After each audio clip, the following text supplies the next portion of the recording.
మనుషులమందరము కూడా రోగాలలో భయపడేది దేనికంటే వైరస్కి. వైరస్ చాలా ప్రమాదకరమైంది. రీసెంట్గా ప్రపంచం అంతటికీ కూడా కరోనా ఏలుబడి చేసింది. అది ఎంత భయపెట్టింది, ఎంతమంది ప్రాణాలను తీసుకుని వెళ్ళిపోయింది. అలాంటి వైరస్ కూడా వ్యాక్సిన్ కనిపెట్టారు, దాన్ని కంట్రోల్ చేశారు. కానీ హెచ్ఐవి అనే వైరస్ ఎప్పటి నుంచో మనుషుల్లో ఉంది. ఎయిడ్స్, దానికి ఎందుకు ఎప్పటికీ కూడా మందు కనిపెట్టలేకపోతున్నారు? దానికి ఎందుకు ఎప్పటికీ కూడా మందు కనిపెట్టలేకపోతున్నారంటే హెచ్ఐవి అనే వైరస్ 7,000కు పైగా తన రూపాలు మార్చుకుంటుంది.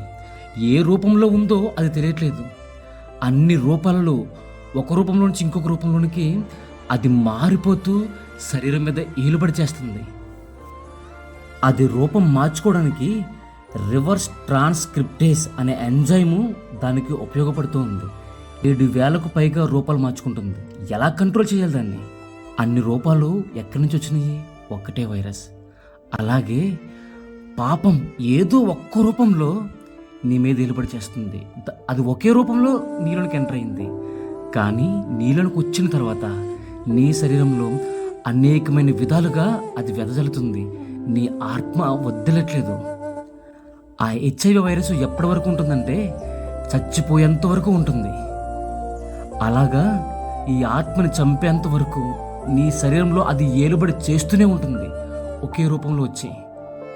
మీకు విషయం తెలుసా? భారతదేశంలో హెచ్ఐవి ఎక్కువ ఏ రాష్ట్రంలో ఉందంటే మన ఆంధ్రప్రదేశ్లో ఉంది. ఎంతమంది తెలుసా? 6 లక్షలకు పైగా ఉన్నారు.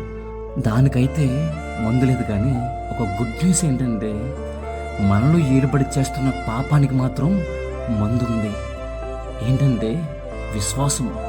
నీలో ఎలాంటిదున్నా, అది భయమైనా ఏదైనా, భయం కూడా పాపమే.